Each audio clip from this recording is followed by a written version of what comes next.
and welcome to Cyrus Bales Dispatches. This episode we're going to be talking about multiculturalism. Why? Because a recent survey found that 4 in 10 Brits think that British culture and our way of life is being undermined by multiculturalism.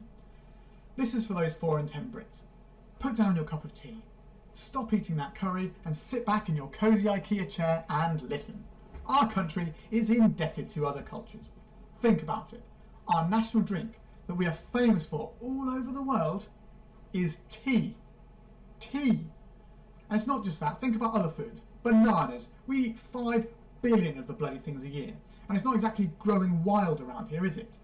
It's been such an integral part of our culture for so long that there was a song about the disruption of banana imports that spent 5 weeks at #1.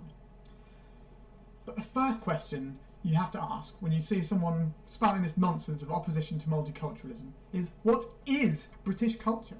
Are you telling me that Glasgow is culturally the same as Cambridge? That the culture around Liverpool and Manchester United football fans are identical? Even if there had been no immigration into the UK for centuries, the cultural differences between places would still be enormous. The UK is not some homogenous place. British culture is, by definition, multicultural.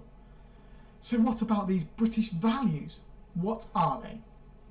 Most people don't have an answer for what specific and unique British values are, but those who do often say integrity, pride in achievements, professionalism, keeping calm and carrying on.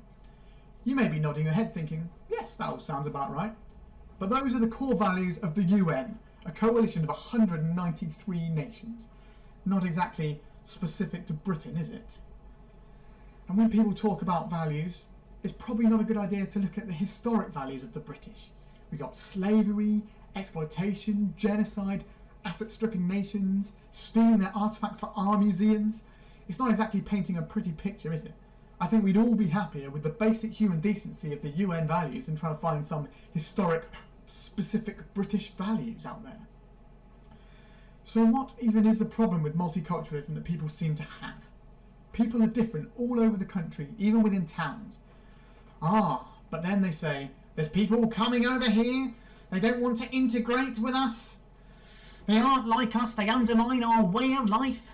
Perhaps it isn't that they aren't integrating, but rather that they don't want to be around bigoted wankers. The truth is, 4 in 10 Brits just don't like people who aren't like them. And it's much easier to blame other people than consider your own shortcomings. Britain is multicultural. It has always been multicultural. It will always be multicultural. You can't change that. But maybe, just maybe, you can change your own perspective and get rid of your distaste for people who are different to you. Of course, you don't have to like every part of every culture. You may love pizza, but hate opera. Or absolutely adore Bhangra music, but hate curry. That's all fine. That's multiculturalism. You can enjoy the parts of other people's culture, and the bit you don't like, you don't have to get involved in. You don't have to buy tickets to an opera. You don't have to go and eat a curry. And also, you don't have to be a xenophobic dick. Thank you, and goodbye.